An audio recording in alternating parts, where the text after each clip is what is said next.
Hello दोस्तों, नमस्कार। मैं प्रशांत पटेल कल्याणी आईएएस एकेडमी में आपका हार्दिक स्वागत करता हूं। दोस्तों, हम लोग एमपीपीएससी के मुख्य परीक्षा के प्रश्न पत्र 4 का अध्ययन कर रहे हैं और प्रश्न पत्र 4 के अंतर्गत हम लोगों ने पहली यूनिट स्टार्ट की है और पहली यूनिट में हम अध्ययन कर रहे हैं दार्शनिकों का। दार्शनिकों के अंतर्गत आज हमारे दार्शनिक प्राचीन काल से संबंधित हैं, प्राचीन दार्शनिक हैं और उनका नाम है शंकराचार्य। चूंकि शंकराचार्य अभी जो वर्तमान में सिलेबस में परिवर्तन हुआ है उसी में जोड़े गए थे, तो यदि हम बात करें कि इनसे प्रश्न कैसे बने हुए हैं तो इनका हमें अभी अनुभव नहीं है, हमें पता नहीं है कि इनसे आखिर प्रश्न किस तरीके से आए हुए हैं। तो हम जो पुराने दार्शनिकों से प्रश्न आए हुए हैं उनके आधार पर ही अध्ययन लगाकर या उनके आधार पर ही ये निष्कर्ष पर पहुंच सकते हैं कि आखिर प्रश्न कैसे बनेंगे। तो जैसे कि हमने सभी दार्शनिकों में अध्ययन किया है कि सबसे पहले दार्शनिक कौन थे, उनकी रचनाएं क्या थीं, उनका दर्शन क्या था, उन सभी को समझते हैं। तो इसी तरीके से हम इनका भी अध्ययन करेंगे। चलिए हम अध्ययन करते हैं शंकराचार्य का, और शंकराचार्य का अध्ययन करने से पहले हम इनके विषय में जान लेते हैं। यदि मान लीजिए आपसे 3 नंबर के प्रश्न में पूछ लिया जाता है कि शंकराचार्य कौन थे, तो शंकराचार्य के विषय में आपको पता होना चाहिए कि यह भारत के महान दार्शनिक और क्या थे, धर्म प्रवर्तक थे। तो भारत के महान दार्शनिक और धर्म प्रवर्तक थे। दूसरी बात, इनका जो दर्शन था वो अद्वैत दर्शन था, अद्वैतवाद था। तो इन्होंने अपने दर्शन जो कि अद्वैत वेदांत पर आधारित था उसको ठोस आधार प्रदान किया, तथा जो हमारा सनातन धर्म है, कौन सा धर्म है, सनातन धर्म है, उसको प्रतिष्ठापित करने के लिए इन्होंने 4 मठों की स्थापना की। कितने मठों की स्थापना की? 4 मठों की। तो प्रश्न आपसे यह भी पूछा जा सकता है कि भारत में कितने मठ हैं, या शंकराचार्य द्वारा स्थापित मठों के नाम लिखिए, या शंकराचार्य ने कितने मठों को प्रतिष्ठापित किया था। तो कितने मठ हैं? 4 मठ हैं। जानते हैं कौन कौन से मठ हैं? तो शंकराचार्य के उत्तर में जो मठ का स्थापित किया था, 4 मठ हैं। एक उत्तर में है, एक पूर्व में है, एक पश्चिम में है और एक दक्षिण में है। 4 मठ उन्होंने स्थापित किए थे। उत्तर की बात करते हैं तो उत्तर में आता है ज्योतिर्मठ। कौन सा मठ आता है? ज्योतिर्मठ। और ज्योतिर्मठ कहां है? उत्तरांचल प्रदेश में है। इसके बाद हम करते हैं पूर्व के मठ की बात। पूर्व का मठ है गोवर्धन मठ, और गोवर्धन मठ आता है उड़ीसा के अंतर्गत। फिर हम बात करते हैं दक्षिण के मठ। दक्षिण में आता है श्रृंगेरी मठ। दक्षिण में कौन सा आता है? श्रृंगेरी मठ, और श्रृंगेरी मठ आता है कर्नाटक के अंतर्गत। बात करते हैं पश्चिम के मठ की, तो पश्चिम में आता है द्वारिका मठ, और द्वारिका मठ किसके अंतर्गत आता है? गुजरात के अंतर्गत आता है। तो आप लोगों को ध्यान रखना है कि शंकराचार्य ने कितने मठ स्थापित किए और वो मठ कौन कौन से हैं। कभी कभी आपको नाम भी लिखने के लिए आ जाएगा। आगे बात करते हैं इनकी पुस्तकों के या इनके साहित्य की, कि आखिर इन्होंने किन किन पुस्तकों की रचना की, किन किन साहित्य की रचना की। तो सबसे पहले साहित्यों में इन्होंने भाष्य लिखे थे। क्या लिखे? भाष्य लिखे। और भाष्य किस किस पर लिखे थे? तो इन्होंने उपनिषदों पर, भगवत गीता पर, ब्रह्मसूत्र पर और मांडुक्य कारिका पर भाष्य लिखे थे। दूसरी, यदि हम इनकी पुस्तकों की बात करें, इनकी रचनाओं की बात करें, तो इन्होंने तत्वबोध की रचना की, आत्मबोध की रचना की, दशलोक की रचना की, उपदेश सहस्त्री की रचना की, वाक्यवृत्ति, अपरोक्ष अनुभूति, आनंद लहरी, सौंदर्य लहरी और दक्षिण मूर्ति स्त्रोत जैसी अनेक रचनाएं की। यहां पर ध्यान रखना, कभी आप कंफ्यूज हो जाओ कि बहुत सारी किताबें हैं, तो इनकी मुख्य मुख्य किताबें आप देख सकते हो। जैसे कि यहां पर लिखा हुआ है तत्वबोध। तो जहां पर भी बोध आपको लिखा मिले तो समझ जाना कि किसकी रचना है, यह शंकराचार्य की रचना है। दूसरा, अनुभूति शब्द। कौन सी? अनुभूति और लहरी, जैसे कि आनंद लहरी और सौंदर्य लहरी। तो लहरी जैसी शब्द मिलते हैं तब समझ जाना कि किसकी पुस्तक है, किसकी रचना है, शंकराचार्य की रचना है। क्लियर है? तो ये हमने क्या देखा? इनका साहित्य देखा कि इन्होंने उपनिषद पर, भगवत गीता पर क्या लिखे हैं, भाष्य लिखे हैं। इसके साथ ही इन्होंने अनेक रचनाएं भी की हैं। हम इनके दर्शन को जान लेते हैं कि आखिर शंकराचार्य का दर्शन क्या है। तो शंकराचार्य ने दर्शन के अंतर्गत किस किस को जानने का प्रयास किया? ब्रह्म को जानने का प्रयास किया, आत्मा को जानने का प्रयास किया, जगत को जानने का प्रयास किया। तो समझते हैं इनके दर्शन को। तो सबसे पहले हम जानते हैं कि इनके दर्शन को क्या कहा जाता है। तो इनके दर्शन को कहा जाता है अद्वैतवाद। क्या कहा जाता है? अद्वैतवाद। और अद्वैतवाद के अंतर्गत उन्होंने ब्रह्म की व्याख्या की। किसकी? ब्रह्म की व्याख्या की कि ब्रह्म क्या है।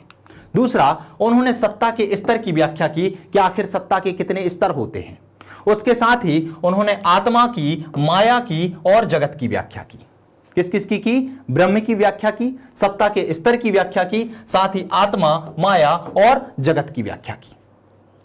वो बताते हैं कि ब्रह्म की व्याख्या के अंतर्गत ब्रह्म कितने रूपों का होता है। वह ब्रह्म के दो रूपों में, एक सगुण ब्रह्म और एक निर्गुण ब्रह्म में अंतर बताता है। वो कहता है कि आखिर सत्ता किसकी है, सगुण ब्रह्म की है या निर्गुण ब्रह्म की है। तो हम ब्रह्म की व्याख्या के अंतर्गत इनके सगुण ब्रह्म और निर्गुण ब्रह्म को समझने का प्रयास करेंगे। साथ ही साथ इनके सत्ता के स्तर की व्याख्या में यह सत्ता के स्तर को तीन भागों में बांटता है, जिसमें आता है प्रतिभाषिक सत्ता, व्यवहारिक सत्ता और परमार्थिक सत्ता। वह है प्रतिभाषिक सत्ता, व्यवहारिक सत्ता और परमार्थिक सत्ता के अंतर्गत आखिर किस किस की बात करता है, हम उसको समझने का प्रयास करेंगे। जैसे उन्होंने कहा है कि प्रतिभाषिक सत्ता में स्वप्न और भ्रम विद्यमान होते हैं, मतलब प्रतिभाषिक सत्ता का निर्माण जो होता है वह स्वप्न और भ्रम से होता है। उसी तरीके से व्यवहारिक सत्ता दृश्य जगत को प्रतीत करती है और परमार्थिक सत्ता जो है वह ब्रह्म को प्रदर्शित करती है। तो इस दर्शन के अंतर्गत हमें किस किस का अध्ययन करना है, ब्रह्म की व्याख्या का करना है, सत्ता के स्तर की व्याख्या करना है, आत्मा, माया और जगत की व्याख्या करना है। चलिए हम देखते हैं सबसे पहले इनके दर्शन को, कि इनके दर्शन को क्या कहा जाता है। तो क्या कहा जाता है, अद्वैतवाद। अद्वैतवाद की बात करें तो उन्होंने क्या कहा अद्वैतवाद के अंतर्गत, उन्होंने कहा कि ब्रह्म सत्य है, जगत मिथ्या है और आत्मा ही परमात्मा है। यह युक्ति याद रखना, क्या, ब्रह्म सत्य है, जगत मिथ्या है और आत्मा ही परमात्मा है। उन्होंने कहा है जब तक जीव जगत, ब्रह्म और आत्मा को नहीं समझ लेता है तब तक वह है वास्तविक ज्ञान, अर्थात इनको जानना ही क्या है, वास्तविक ज्ञान, इनको नहीं जान लेता है तब तक वह मोक्ष के मार्गों को प्राप्त नहीं कर पाता है। वह संसार में अनंत दुखों में फंसा रहता है। अर्थात वो क्या बोलते हैं कि आत्मा, परमात्मा और जगत, इन तीनों के वास्तविक ज्ञान को समझना ही क्या कहलाता है, अद्वैतवाद कहलाता है। अद्वैतवाद के बाद वो बात करते हैं अद्वैत दर्शन की, कि अद्वैत दर्शन क्या है। वो बोलते हैं कि सत्ता जो है वो एक या एक से अधिक नहीं होनी चाहिए, अर्थात दो या दो से अधिक नहीं होनी चाहिए। वो बोलते हैं कि सत्ता ऐसी भी नहीं है कि एक है, क्योंकि जो ब्रह्म है वो पूर्ण है और जो पूर्ण है उसे संख्या की सीमा में बांधा नहीं जा सकता है। अर्थात वो कैसा है, अद्वैत है, अर्थात उसे संख्या में गणना नहीं की जा सकती। हम नहीं कह सकते कि वो एक है, दो है या अनेक है। अर्थात उनका अद्वैत दर्शन क्या कहता है, अद्वैत दर्शन यही कहता है कि ईश्वर जो है वो क्या है, संख्या से निर्मुक्त है, वो संख्या में गणना उसकी नहीं की जा सकती है। वही क्या कहलाता है, अद्वैत कहलाता है। बात करते हैं हम अद्वैत तत्व की, क्या आखिर अद्वैत तत्व के अंतर्गत क्या आता है। तो वो कहते हैं कि संसार में एक ही तत्व है और वह तत्व जो है वो परमेश्वर है। वह तत्व क्या है, परम ब्रह्म परमेश्वर है और उस परम तत्व में सभी गुण विद्यमान हैं। शंकराचार्य कहते हैं कि यदि हम मानकर चलें कि एक या एक से अधिक ब्रह्म है तो फिर कुछ गुण होते हैं जो ब्रह्म में विद्यमान होते हैं, जैसे कि पूर्णता और सर्वोच्चता का गुण है, ये भी क्या हो जाएंगे, बढ़ जाएंगे। लेकिन ब्रह्म कैसा है, इन गुणों से सर्वोपरि है, उसमें पूर्णता विद्यमान होती है। अर्थात ये गुण किसमें होंगे, किसी एक ब्रह्म में होंगे, अर्थात किसी एक ही ब्रह्म की सत्ता होगी, विभिन्न ब्रह्मों की सत्ता नहीं होगी। तो अद्वैत तत्व में क्या कहते हैं कि जितने भी संसार में तत्व हैं वो सभी किसमें विद्यमान हैं, परम ब्रह्म में हैं, और वो परम ब्रह्म का ही अंश विभिन्न तत्वों में भी विद्यमान है। अर्थात ब्रह्म ही आत्मा है और आत्मा ही ब्रह्म है। आगे बात करते हैं हम ब्रह्म की व्याख्या की, कि आखिर उन्होंने ब्रह्म की व्याख्या में क्या कहा है। तो वो कहते हैं कि जो परम तत्व है वो क्या है, ब्रह्म है, और वही परम तत्व परम सत्य है, परमार्थ सत्य है। क्या कहते हैं वो, कि जो ब्रह्म है वही परम तत्व है और जो परम तत्व है वही परमार्थ सत्य है। वो कहते हैं कि ईश्वर जो परमात्मा है वो स्वयं प्रकाश है, मतलब जो ईश्वर है वो स्वयं ही प्रकाश है, वो निर्गुण है, निर्विकार है, दिव्य है, अनंत है। अर्थात सत्यचित आनंद कौन है, परम ब्रह्म है। यदि हम ब्रह्म की बात करें तो शंकराचार्य कहते हैं इसे ज्ञान की सीमा में बांधा नहीं जा सकता है, अर्थात इसके विषय में अध्ययन नहीं किया जा सकता है। वो क्या है, सर्वशक्तिमान है। वो कहते हैं कि ब्रह्म निरपेक्ष है, निरुपाधि है, अर्थात इसकी कोई उपाधि नहीं है, हम इसे किसी नामों से नहीं जान सकते हैं। वह क्या है, निर्विशेष है, अर्थात इसे हम मन या ज्ञान की इंद्रियों से जानने का प्रयास नहीं कर सकते हैं। शंकराचार्य कहते हैं कि ब्रह्म के यदि हम रूपों की बात करें तो ब्रह्म के दो रूप होते हैं। कौन कौन से रूप होते हैं? एक होता है सगुण ब्रह्म और एक होता है निर्गुण ब्रह्म। कौन कौन से? एक होता है सगुण ब्रह्म और एक होता है निर्गुण ब्रह्म। सगुण ब्रह्म के अंतर्गत वो कहते हैं कि जगत में जो विभिन्न रूप हैं, जो अवतारवाद है, जैसे कि हम राम हैं, कृष्ण हैं, ब्रह्मा है, विष्णु है, महेश है, विभिन्न मूर्तियों की पूजा करते हैं। तो वो जो मूर्तियों के रूप में हम जिस ईश्वर को मानते हैं वो क्या कहलाता है? सगुण ब्रह्म कहलाता है। और जिस ईश्वर की हमें पहचान ही नहीं है, जो निरुपाधि है, वो क्या कहलाता है? निर्गुण ब्रह्म कहलाता है। वो कहते हैं कि जो सगुण ब्रह्म है वो उपाधियों से युक्त होता है, उसकी विभिन्न विभिन्न उपाधि होती हैं, जैसे कि हम ब्रह्मा, विष्णु, महेश, कृष्ण, राम, बहुत सारी उपाधियां दे देते हैं। ईसा मसीह हो जाएंगे, ठीक है। अनेक अनेक धर्मों में ईश्वर को अनेक अनेक उपाधियां दी गई हैं। तो जिन ईश्वरों को जो उपाधियां दी गई हैं वो कैसा है? सगुण ब्रह्म के अंतर्गत आता है। वो कैसा है? उपाधियों से युक्त है। वह माया की उपाधि से युक्त है, इसीलिए उसे क्या कहा जाता है? ईश्वर कहा जाता है।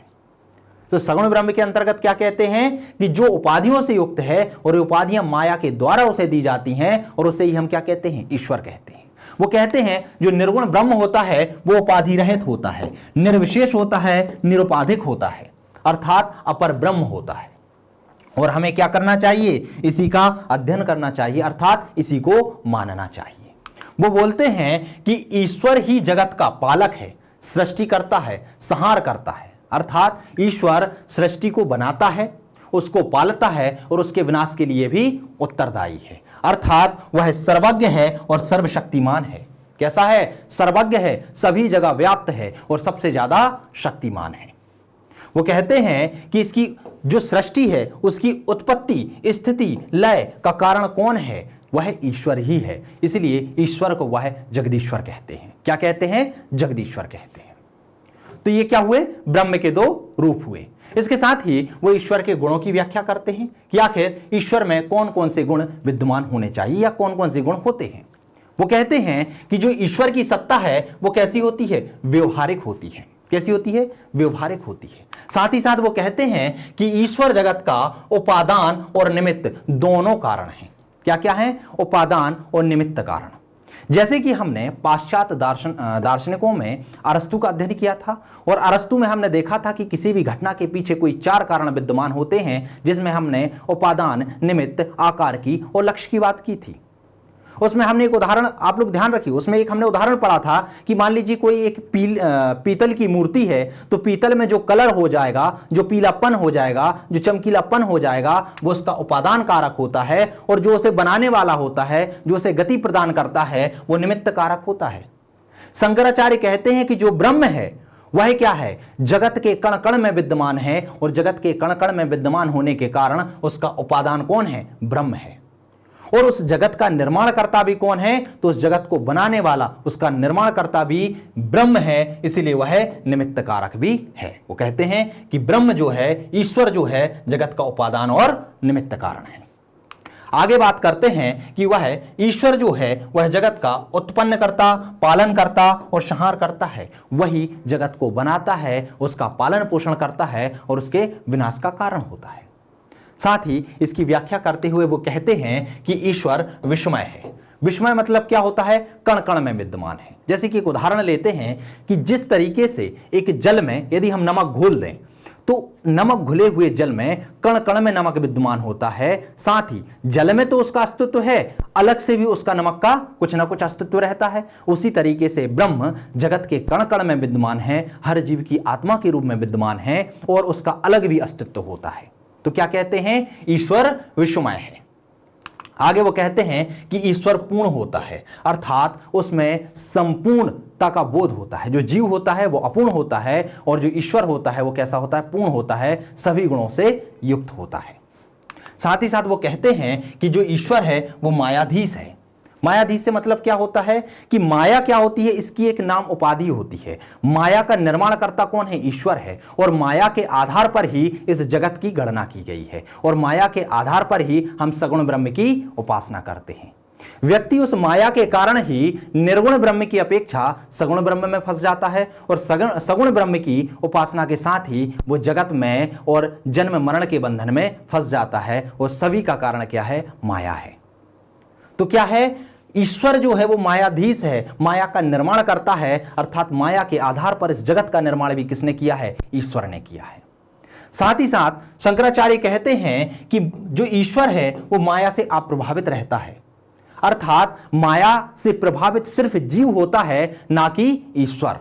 ईश्वर ने माया का निर्माण किया है, माया का उस पर कोई प्रभाव नहीं पड़ता है। जैसे कि एक उदाहरण में वो बोलते हैं कि कोई जादूगर है, जादूगर जादू दिखाता है, लेकिन उस जादू का ना तो उस जादूगर पर भूतकाल में कोई प्रभाव पड़ता है, ना वर्तमान काल में कोई प्रभाव पड़ता है, और ना ही भविष्य काल में प्रभाव पड़ता है। इसी तरीके से ईश्वर ने माया का निर्माण किया है, लेकिन इस माया का तीनों कालों में या कभी भी ईश्वर पर कोई प्रभाव नहीं पड़ता। यहां ध्यान रखना, यहां जो ईश्वर शब्द का प्रयोग किया जा रहा है वो निर्गुण ब्रह्म के लिए किया जा रहा है, सगुण ब्रह्म के लिए नहीं किया जा रहा है।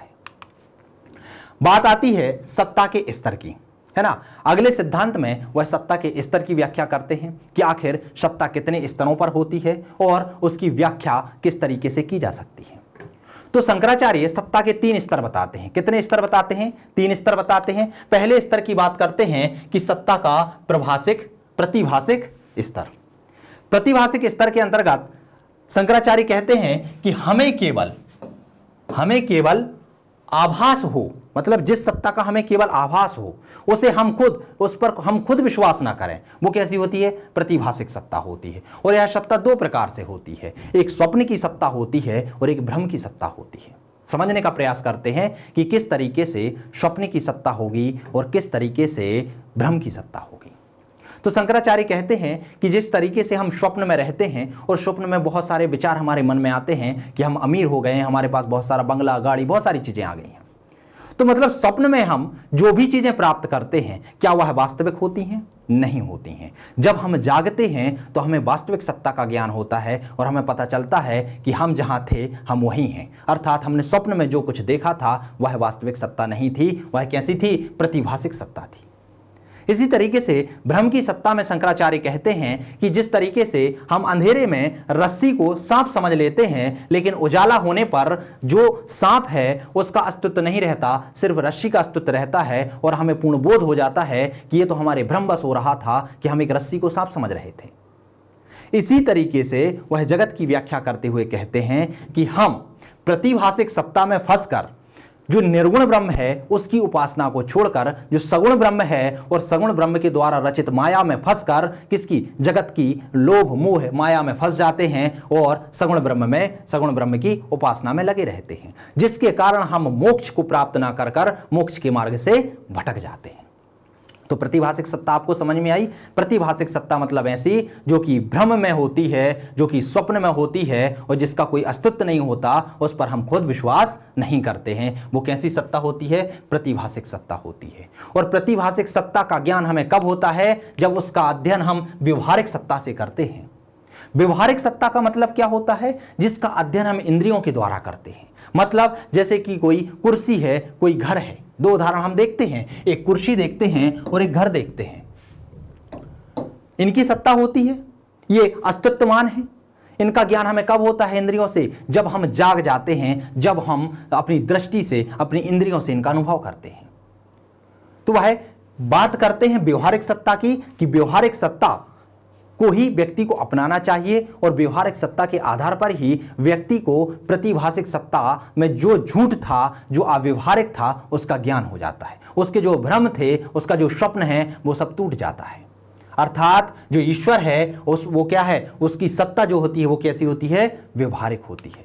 साथ ही साथ वह बात करते हैं परमार्थिक सत्ता की। किसकी? परमार्थिक सत्ता की। वो बोलते हैं कि जो सत्ता है वह ब्रह्म में ही निहित है, अर्थात परम सत्य कौन है? ब्रह्म है। अर्थात वह सत्ता जिसका तीनों कालों में नाश ना हो, वो कैसी होती है? परिमार्थिक सत्ता होती है। और वह सत्ता किसकी है? ईश्वर की सत्ता है। अर्थात शंकराचार्य कहते हैं कि व्यक्ति को तीनों सत्ताओं में से किस सत्ता को मानना चाहिए? तो परमार्थिक सत्ता को मानना चाहिए। और परमार्थिक सत्ता को कब मानेंगे? जब आप निर्गुण ब्रह्म की उपासना करेंगे। और निर्गुण ब्रह्म की उपासना कब करेंगे? जब आप निर्गुण ब्रह्म को समझ पाएंगे। और निर्गुण ब्रह्म को आप कब समझ पाएंगे? जब आप यह समझ लेंगे कि जो ईश्वर है वो हर जीव में उपस्थित है, हर जीव में जो आत्मा है वही परमात्मा है। जब आप अपने अंतर्मन से अपने अध्यात्म को पहचान लेंगे तो आप ईश्वर को भी पहचान लेंगे और निर्गुण ब्रह्म की उपासना में लग जाएंगे और मोक्ष का मार्ग प्राप्त कर लेंगे। क्लियर है? तो इसके अनुसार हमने सत्ता के 3 स्तर को जानने का प्रयास किया। अब हम जानते हैं आत्मा की व्याख्या कि आखिर आत्मा क्या है।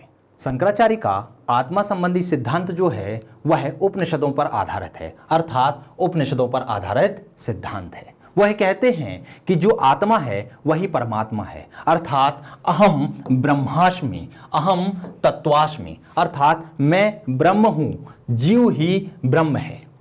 वो कहते हैं कि जो आत्मा है वो परमात्मा का ही अंश है। आत्मा में जो भी पाया जाता है वो ब्रह्म का ही अंश है, अर्थात ब्रह्म ही आत्मा है और आत्मा ही ब्रह्म है। वो कहते हैं कि आत्मज्ञान का विषय नहीं है, जो आत्मा है वह ज्ञान का विषय नहीं है। किसका विषय है? वो तो स्वयं ज्ञाता है। उसको हम कैसे जान सकते हैं? उसको हम उस विषय का अध्ययन कैसे कर सकते हैं? क्योंकि वह क्या है? स्वयं ही ज्ञाता है। मतलब जैसे हमारे अंदर आत्मा है तो क्या हम उसका अध्ययन कर सकते हैं? नहीं कर सकते, क्योंकि स्वयं के गुणों का अध्ययन आत्मा स्वयं कैसे कर सकती है? तो क्या कहते हैं कि आत्मा ज्ञान का विषय नहीं है, वह तो स्वयं ही ज्ञाता है और दृष्टा है। चेतना आत्मा का गुण नहीं है। वो कहते हैं कि आत्मा कैसी है? निर्गुण है, उसका कोई गुण नहीं होता। इसलिए चेतना आत्मा का गुण नहीं है, वो तो मात्र उसका एक क्या है? स्वरूप है। तो चेतना क्या है? आत्मा का स्वरूप है, यह शंकराचार्य कहते हैं। आगे शंकराचार्य कहते हैं कि आत्मा विभू है, अद्वैत है। कैसी है? विभू है, अद्वैत है, देश और काल से परे है। मतलब देश और समय का उस पर कोई प्रभाव नहीं पड़ता है। वह परमार्थ और परम सत्य है। जिस तरीके से परमात्मा परमार्थ और परम सत्य होता है, उसी तरीके से आत्मा भी परमार्थ और परम सत्य होती है। देश और काल का उस पर कोई प्रभाव नहीं पड़ता है। आगे बात करते हैं कि आत्मा और ब्रह्मा एक ही है। वही बात की थी कि अहम ब्रह्मास्मि, अर्थात मैं ही ब्रह्म हूं। और मैं कौन हूं? मैं स्वयं ही आत्मा हूं, अर्थात आत्मा और ब्रह्म एक ही है। वो तो अविद्या के कारण हमें क्या होता है? विभिन्न जीव जगत में भिन्न भिन्न जीव और भिन्न भिन्न सत्ताएं नजर आती हैं। अर्थात सबसे मूल कारण क्या है? अविद्या। और अविद्या के कारण ही हम ब्रह्म और आत्मा के अस्तित्व को नहीं समझ पाते। हम नहीं समझ पाते कि जो ब्रह्म है वही आत्मा है और जो आत्मा है वही ब्रह्म है। आगे शंकराचार्य जी कहते हैं कि अविद्या के कारण, अज्ञानता के कारण ही क्या? अज्ञानता के कारण ही द्वैत भावना बंधन दुख का कारण बनती है। अविद्या के कारण क्या होती है? द्वैत भावना जन्म लेती है। और द्वैत भावना जो है वो बंधन और दुखों का क्या बनती है? कारण बनती है। जैसे ही हम ब्रह्म के वास्तविक स्वरूप को जान लेते हैं तो ये जो भी भेद हैं, जितने भी समस्त भेद जन्म लेते हैं, वो क्या हो जाते हैं? मिट जाते हैं और आत्मा परमात्मा में विलीन हो जाती है। आगे इसी की व्याख्या कहते हुए वो कहते हैं कि आत्मा को ब्रह्म होकर ही जान सकते हैं। अर्थात हम आत्मा के गुणों को कब जान सकते हैं? आत्मा को परमात्मा से कब मिला सकते हैं? या परमात्मा का जो अंश आत्मा में व्याप्त है उसे हम कब जान सकते हैं? जब हम खुद ब्रह्म हो जाएं, हम खुद अपनी आत्मा का अध्ययन करने लगें, हम खुद अपनी आत्मा से परिचित हो जाएं।